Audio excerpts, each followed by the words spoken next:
Muy buenos días y que el Señor te bendiga. Vamos en esta mañana a abrir juntos la palabra de Dios y escuchar el mensaje que Él tiene para nosotros. Porque la palabra de Dios es viva y eficaz. La palabra de Dios nunca está encerrada, nunca está encadenada, siempre es capaz de tocar nuestro corazón y transformar nuestra vida si tenemos oídos abiertos para escuchar. Así que quiero invitarte hoy, en este momento, a que apagues toda distracción, dejes a un lado cualquier otra cosa que estés haciendo y te prepares para recibir la palabra de Dios, para escuchar lo que Dios mismo te va a decir hoy. Vamos a orar juntos y pedirle a Dios que Él nos hable. Amado Padre Celestial, gracias te doy, Señor, porque tú estás en control de todas las cosas. Tú reinas, Padre. Pero tú nos has honrado, Señor, haciéndonos a tu imagen, dándonos también la capacidad de comprender, de crear, de actuar, de impactar al mundo, Señor. Te pido, Padre, que a través del mensaje que tú nos darás hoy, podamos recibir el conocimiento que nos permita vivir bien en este momento de la historia humana. Vivir de una manera, Señor, que traiga una transformación a nuestro mundo, de acuerdo a tu perfecta voluntad. Oh Espíritu Santo, guíanos, háblanos, danos entendimiento y revelación. Y es en el nombre de Cristo Jesús que te pedimos esto. Amén. Los magos tienen un truco. Cuando están haciendo sus espectáculos en el escenario, una de las cosas que muchas veces hacen es colocar a una persona de una manera dentro de una caja que parece que su cabeza se desprende de su cuerpo. Es algo realmente maravilloso observarlo desde la audiencia y ver cómo en esta caja parece que el cuerpo de la persona se ha alejado y su cabeza nada más está ahí sobre la caja. Pero te voy a decir cómo se realiza ese truco. Los magos usan una mesa o una caja que está muy cuidadosamente diseñada con un espejo. Y el espejo está puesto al ángulo perfecto para reflejar el piso. Entonces, cuando lo estamos viendo como miembros de la audiencia, lo que vemos reflejado en el espejo es el piso. Parece ser que el piso se extiende detrás de la caja, detrás de la mesa, y solamente está la cabeza de la persona sobre la mesa, cuando en realidad lo que estamos viendo es un espejo y el cuerpo está detrás del espejo. Ese truco, si te lo puedes imaginar en tu mente, la persona está con su cabeza encima de la mesa y si lo estamos viendo de enfrente, lo que vemos es el piso. Parece ser que el piso se extiende detrás y solo está la cabeza. Pero si podemos verlo de lado, vemos el truco. Porque ahora sí podemos ver que es un espejo y que detrás está el cuerpo de la persona con su cabeza encima de la mesa, pero el cuerpo debajo de la mesa. Todo normal. Si tú te pones en ese lugar donde estás viendo lo que parece imposible y luego lo ves de lado y te das cuenta cómo se hace el truco, entonces tu perspectiva cambia totalmente. Entiendes lo que realmente está pasando. Y eso no como un truco de magia, sino más bien en la realidad, eso es lo que Dios hace con nosotros, en el sentido de que Él nos demuestra lo que realmente está pasando en el mundo, para transformar nuestra perspectiva y permitirnos vivir bien. En realidad, ese es el trabajo profético. El profeta de Dios recibe una revelación para abrir el telón y mostrarnos lo que está sucediendo detrás del escenario. Pero no simplemente para que digamos, wow, qué impresionante, sino para que podamos vivir de acuerdo a la realidad y no dejarnos llevar por las apariencias. Y esto es lo que hace para nosotros el profeta Habacuc en los versículos que vamos a leer hoy. Dios nos está mostrando lo que realmente está sucediendo para cambiar nuestra perspectiva y permitirnos vivir bien en el mundo actual. Ahora, en los primeros versículos, el primer capítulo y la primera parte del segundo capítulo de Habacuc, hemos visto este diálogo que tiene Habacuc con Dios. Comienza el profeta diciéndole a Dios, Señor, ¿cómo es que permites tanta maldad en este pueblo tuyo? Y Dios le responde a Habacuc, no te preocupes, Habacuc, yo estoy levantando a los babilonios para que lleguen y castiguen toda la maldad de mi pueblo. Ahora esa respuesta a Habacuc le pareció muy extraña y entonces él le vuelve a preguntar a Dios, pero Señor, ¿cómo es posible que uses a un pueblo tan malvado para castigar a tu pueblo que a comparación con ellos son más justos? Y Dios le responde, no te preocupes, Habacuc, yo también tengo preparado un destino para los babilonios. Y ellos no se van a quedar impunes. Ellos van a recibir el castigo que se merecen. Ahora vamos a leer una serie de 5 ayes. ¿Qué es un ay? Es un lamento, es una expresión de desgracia. Dios está diciendo, estas son las cosas que pasan a la gente rebelde y malvada. Ay de aquellos que son así. Ay de aquellos que son así. Ahora, Habacuc pronuncia estos ayes contra los babilonios, que era el pueblo más malvado de su tiempo. Pero esta palabra de Dios, como todo lo que encontramos en la Biblia, es para todas las edades. Dios habla siempre, su palabra siempre es fresca. Entonces, cuando observamos lo que Habacuc dijo acerca de los babilonios, nos damos cuenta precisamente cuál es la clase de gente que Dios rechaza y cómo Él los castiga, para que podamos entender lo que está pasando a nuestro alrededor y no caer en la destrucción de esas personas, de los enemigos de Dios, sino más bien vivir bien como su pueblo. Vamos a abrir nuestras Biblias entonces. Y yo te animo, si tienes tu Biblia a la mano, que abras conmigo la Biblia en Habacuc, capítulo 2, versículos 6 al 14. Habacuc, capítulo 2, versículos 6 al 14.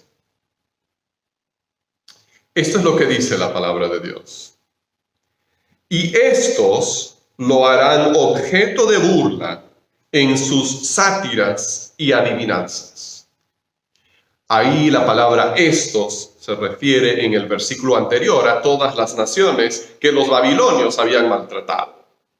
Dios dice, va a llegar su caída y ahora se van a burlar de los que antes los habían oprimido.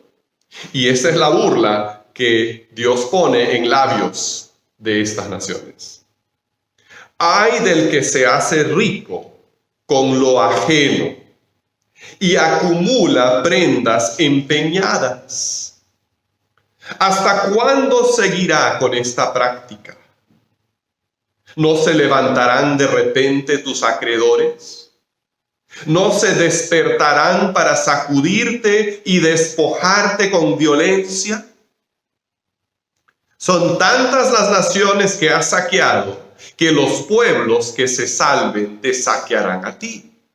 Porque es mucha la sangre que has derramado, y mucha tu violencia contra este país, contra esta ciudad y sus habitantes. Ay del que llena su casa de ganancias injustas, en un intento por salvar su nido y escapar de las garras del infortunio. Son tus maquinaciones la vergüenza de tu casa. Exterminaste a muchas naciones, pero causaste tu propia desgracia. Por eso, hasta las piedras del muro claman y resuenan las vigas del madero. Ay del que construye una ciudad con asesinatos y establece un poblado mediante el crimen. ¿No ha determinado el Señor Todopoderoso que los pueblos trabajen para el fuego y las naciones se fatiguen por nada?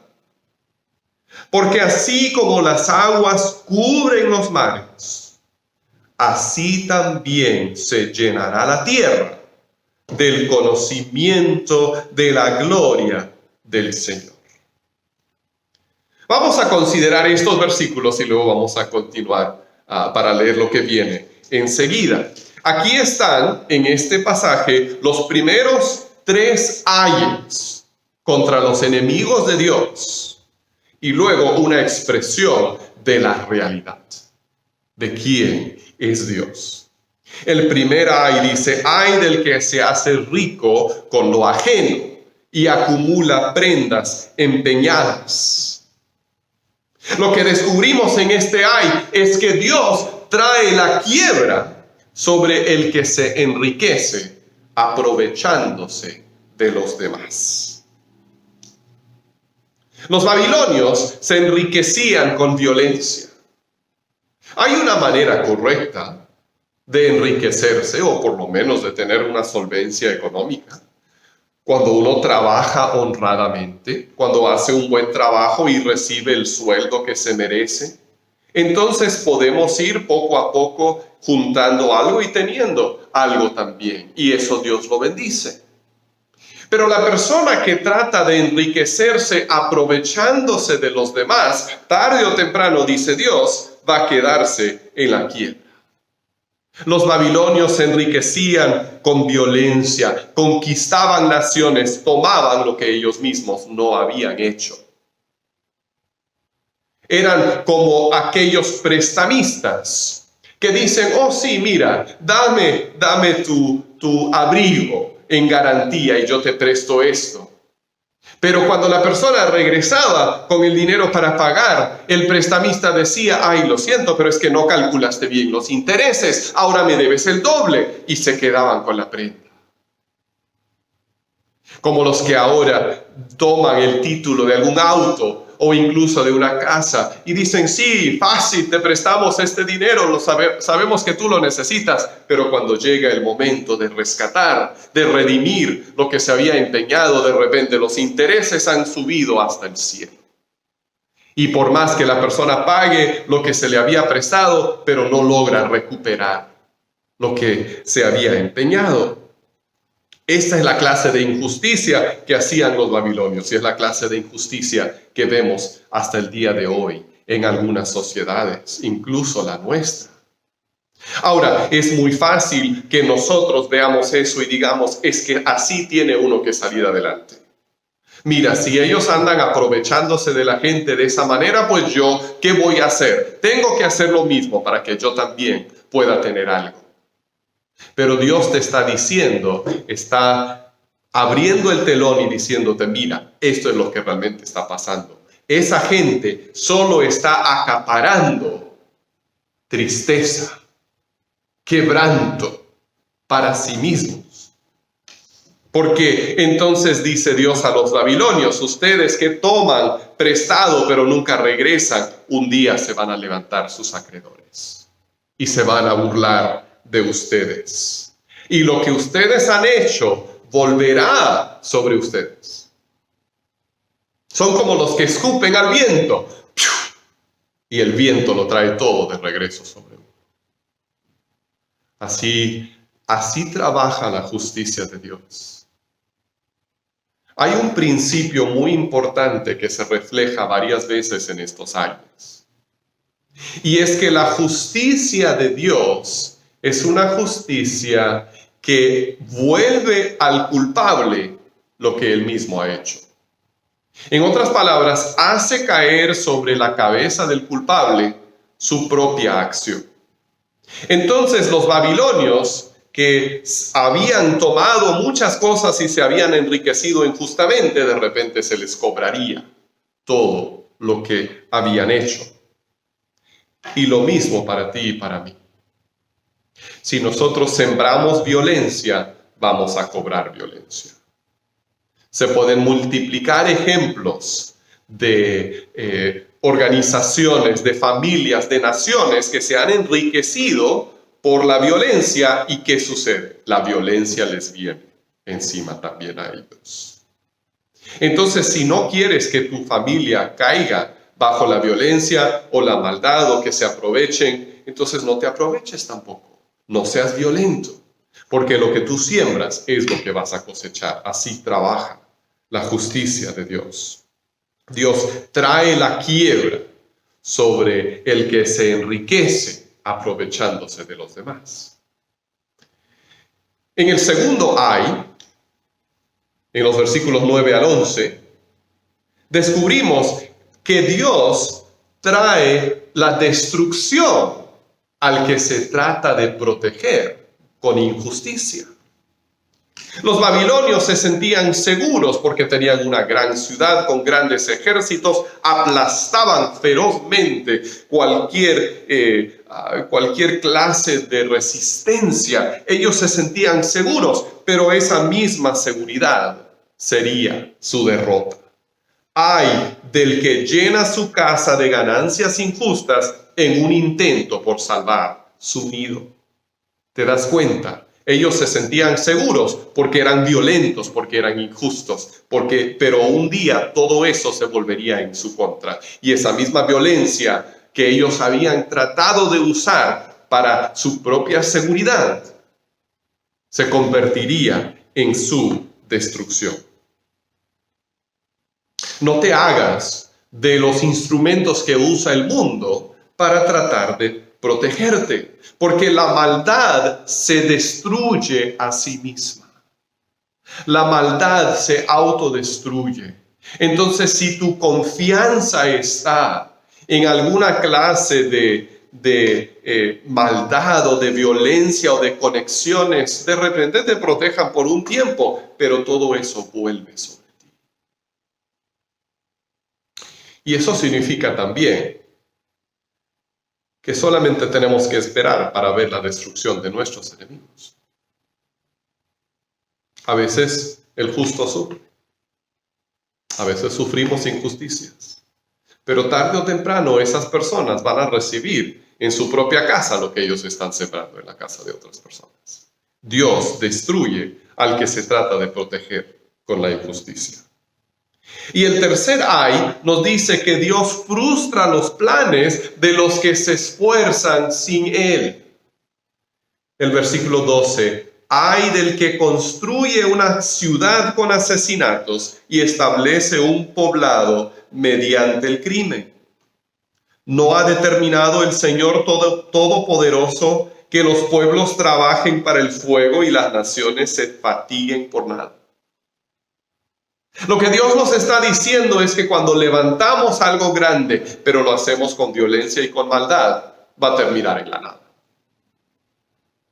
Vamos a ser como quien hace un edificio de cartas, de naipes. Quizás alguna vez has visto